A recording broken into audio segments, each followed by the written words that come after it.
Hey folks, before we get started on this next video, we just wanted to kind of give you guys a heads up on how Jen's doing.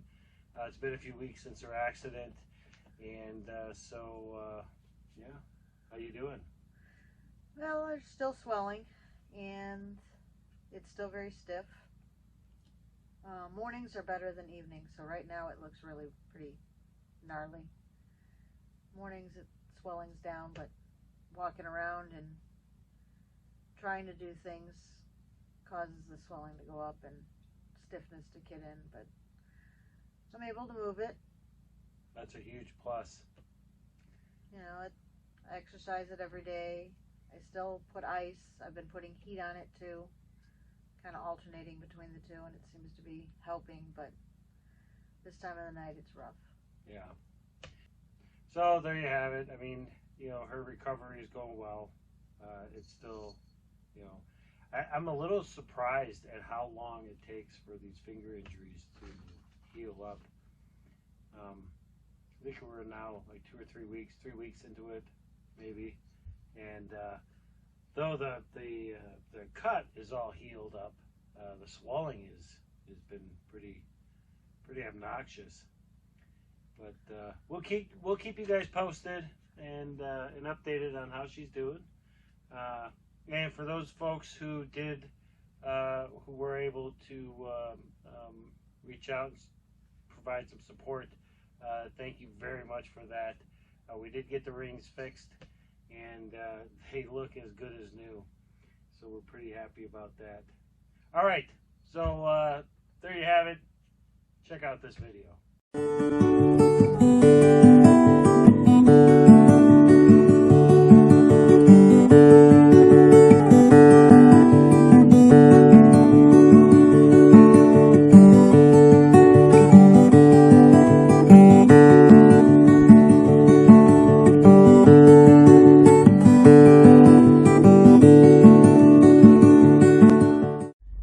Good morning. So today is a kind of a special day. We've had a bunch of snow, and unfortunately I should have done this project a while ago, but we were going to be working on one of my neighbor's pieces of property, so I had to wait for him to reach out and let me know it was okay to do this.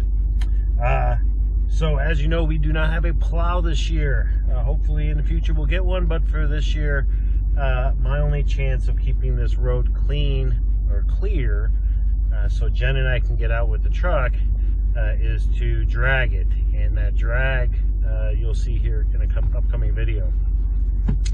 In the meantime, we need to deal with the problem we have on the road, and that is with snowdrift. We've got a piece of property here on the north side of the road that is notorious for snowdrifts, and if we're going to try to drag this road this winter, we need to add some snow brakes, and so that's what we're going to do. So let's go do it. So here we are out in this big field, and here's the road here. You can kind of see it along that tree line right there. So what we're going to be doing today is we're going to be running some snow fence line. I took my snow machine up here earlier. We're going to be running it straight along that line there, and hopefully it works.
phone does not like the cold weather. It's about 5 degrees this morning, and unfortunately it died on me. So be that as it may, this is the first 50-foot section that we've got up, and I'm gonna keep putting this fence up. I'm gonna put my phone up and charge it because the battery is dead, and yeah, I'll show you what it looks like when it's done. Okay, so we've got about 200 feet now of our snow fence up, and it looks really, really good.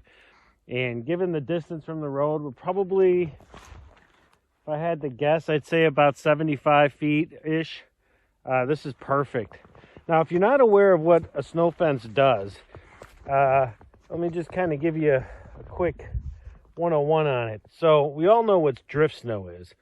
That's the stuff that when the wind is blowing, the snow blows with it.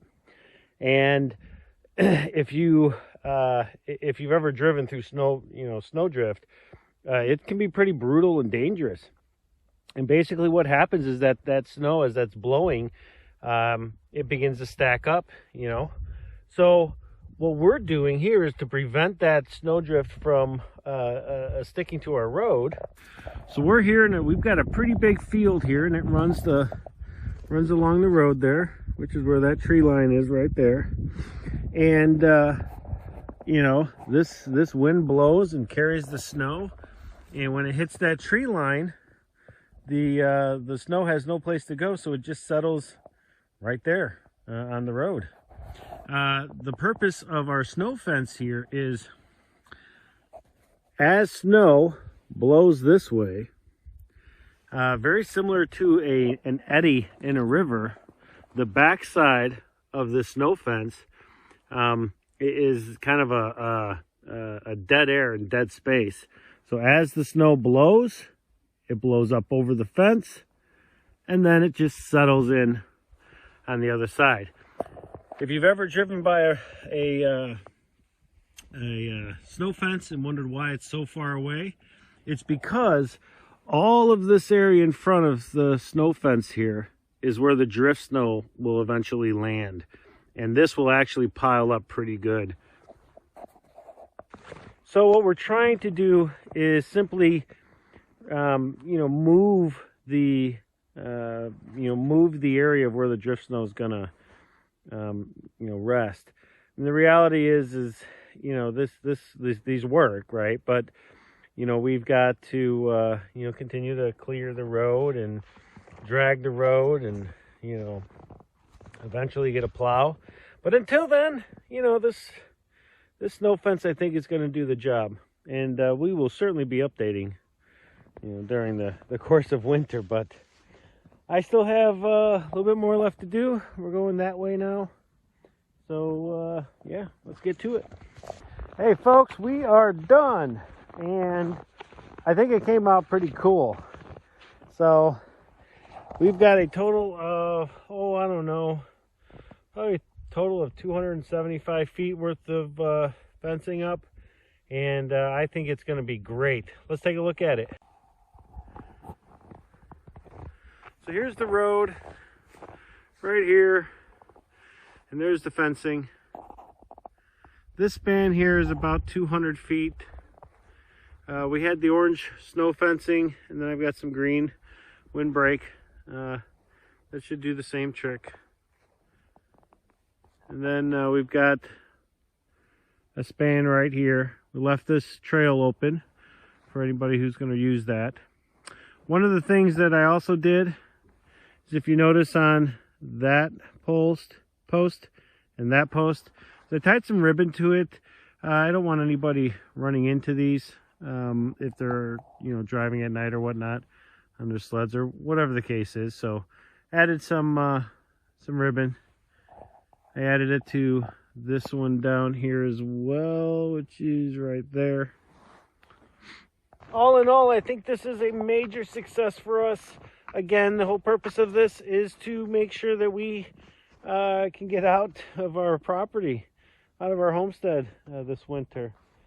It's a big fence. For the owner of the property, if you're watching this, thank you. so much. Jen and I are so grateful to you letting us do this.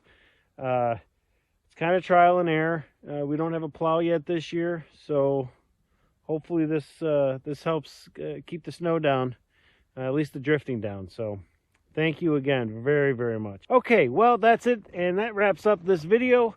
Be sure to hit that like button and that subscribe button. Thank you so very much for all of your support, and we will see you on the next video. God bless you.